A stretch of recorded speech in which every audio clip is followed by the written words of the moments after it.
Hello everyone and welcome to the Movie Fanatics. My name is Brennick. I watch movies. And I watched 5 movies in the past month. I liked all of them and I wanted to talk about all of them, but there was just one problem. I didn't think I could make a full video about any of them, but I also realized that I didn't have any ideas for a next video. It was perfect. I just make a filler video talking about 5 movies a little bit. The 5 movies in question are A Quiet Place, Playtime, Free Guy, Turning Red, and Encanto. There's one brand new movie in here and 4 that I've been meaning to get around to for a while. Spoilers for all of these. Again, I liked all of these movies, but I'm gonna go in order from least liked to most liked, starting with Free Guy is a recent comedy movie that came out last year. I remember I saw a trailer for it, said, that looks fun, and promptly never watched it. But I did one day when I was bored, and indeed it was fun. Free Guy is bizarre because it's GTA, but it's not GTA. I actually really do like this movie as a concept. An NPC finding out that he's in a video game. It's a pretty fun story idea, and Ryan Reynolds is the perfect choice to play this character. I love this guy, and he's great in the movie, and so is the rest of the supporting cast. Taika Waititi is a really fun villain, Steve from Stranger Things is great, and both Jodie Comer's in-game and real-life characters were fun to watch. I like what they did with Millie a lot. And Buddy was my favorite character. He was hilarious and played expertly. This movie is technically a video game movie, and it's also good. That's wild. Though I do think it is kind of weird when they actually talk about the video game. Like, whenever they use video game lingo, it's kind of weird. It sounds like it was written by some old guy whose only video game experience was playing Pac-Man once in his life and buying a DS for his kid. That is to say, it sounds off, and this movie also made the bizarre choice of casting real-life streamers and YouTubers like Pokemon and Jacksepticeye. Like, their line delivery is a little weird. I know it's not a big deal, and they're not professionals or anything, but still. Maybe it's because they're playing themselves in the movie, but they talk completely different when they're playing themselves in real life. For example, Ninja in the movie talks like this. We should all be more like Blue Shirt Guy. Maybe we just stop the killing. And Ninja in real life doesn't. Despite not all the jokes landing all the time, I think this movie was funny, and it is enjoyable. If you want a nice, easy comedy movie, this is pretty good. 6 out of 10.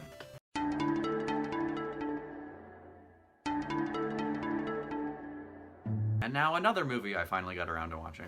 A Quiet Place is cool based on its premise alone, and I think the story has plenty of stakes despite it being pretty small scale.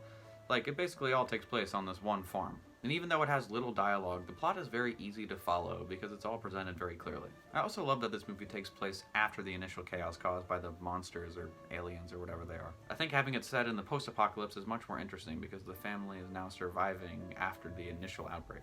And while I think it's good, plenty of reviews and also The Box say that this movie is very scary. And I think this movie is supremely not scary. And it's not even that suspenseful most of the time. I think the only scene that had some real good tension was when Emily Blunt was having a baby. But besides that, the horror in this movie didn't really do it for me, which is disappointing. Most of the horror parts are just jump scares, and I think there was plenty more room for more suspense.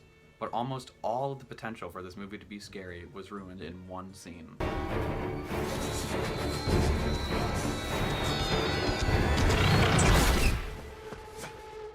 One more time.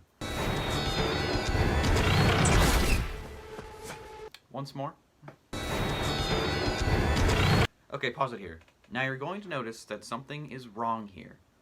This is the beginning of the movie, and I'm looking at the monster. This might not seem like a big deal, but the fact that we see what the monsters look like and how they kill you at the very beginning is a problem. Horror movies are infinitely scarier when the antagonist is ambiguous or unknown. Imagine if for most of the scenes the monster was never fully shown or shown at all. It would be left up to the imagination and it would create a lot of dread. Just holding off on showing them until the 3rd act would have made this movie way better. But luckily for A Quiet Place, in my book, a horror movie does not need to be scary to be good. And despite not being scary, A Quiet Place is definitely still good. I think my favorite part of it is that it has a lot of heart to it. I love the relationship between Jim and his daughter, and Jim's death scene is one of my favorite scenes I've seen this year. So A Quiet Place is good, and I'd recommend it for any new horror fans. It's not that scary while still being enjoyable. 7 out of 10.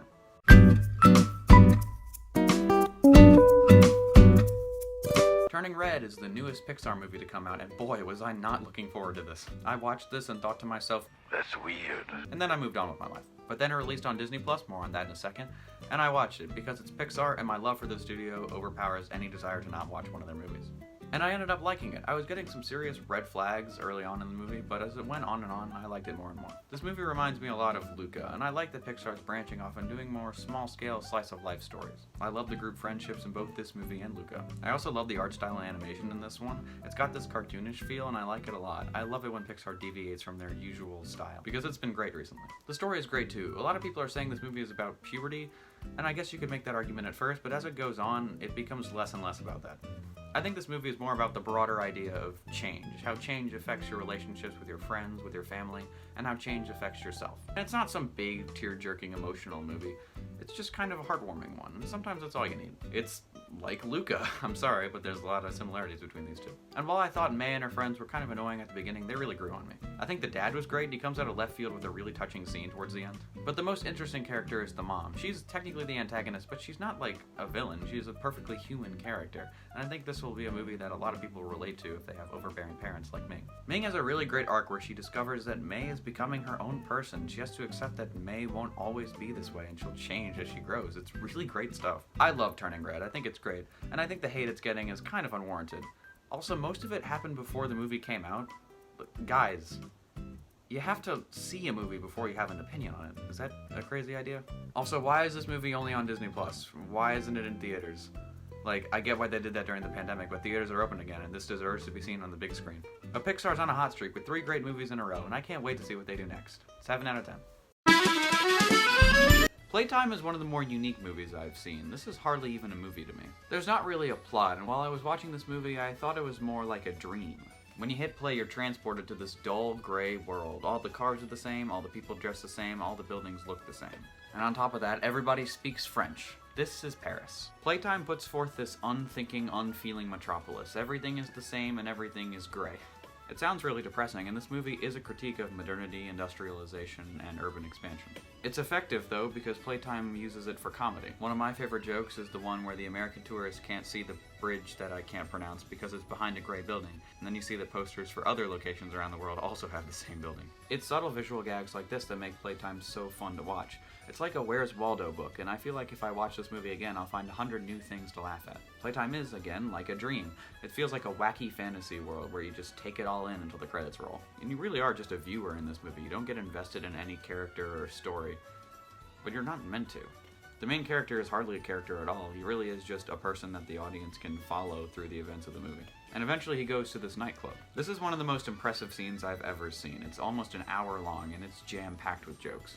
It's a masterpiece of visual gags and evolving jokes that grow and grow until they reach their extremes. For example, it's established early on that the nightclub is very hot, and then you kind of stop thinking about that as more things happen. But then the chairs get so hot that they start branding people's clothes. Then later on, the ceiling falls down and creates a mini room, so this guy starts his own nightclub in the nightclub, and the only people allowed in are the ones with their clothes branded by the chairs. It's all so fun to watch. And despite not many lines in this movie being captioned, so I kind of lost whatever they were saying in French, I didn't really need to know because the story can be understood visually. Playtime is a subversion. The expected shots of famous landmarks like the Eiffel Tower are reduced to reflections. The city is never what we expect. The world of Playtime is so aggressively monotonous, yet so charmingly bizarre, and it's one I think I could visit again and again. And it's a dull, slick, modern world that feels frighteningly close to home. Still, the movie is very funny and entertaining to watch. It's not a typical comedy either, but I think it's even more enjoyable. I love this movie. 8 out of 10.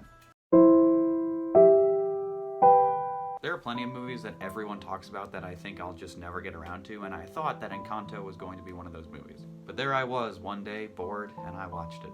And it was incredible, which is a good thing because Disney has begun to lose its consistency when it comes to its animated films. I didn't watch Raya, Frozen 2 was really bland, and Ralph Breaks the Internet is hot garbage. So I wasn't counting down the minutes until this movie released, and I didn't watch it when it came out, but I'm glad that I eventually did. The story is so small scale and scope, but it's so charming, and every member of this family is so interesting to watch. Both Isabella and Luisa feel crushed under expectations to be as useful to the family as possible. Bruno feels like he's a burden to the family who only brings bad things to a point where he leaves. Well, kinda. Mirabelle feels like an outcast, a person without a gift, and I expected her to get one by the end. But I'm so glad she didn't. Even without a special gift, she still reunited the family and restored the magic to Casita. Speaking of Casita, I love that they made the house a character of its own. And Abuela was my favorite character. And like Ming from Turning Red, she is the antagonist, but she's not a villain.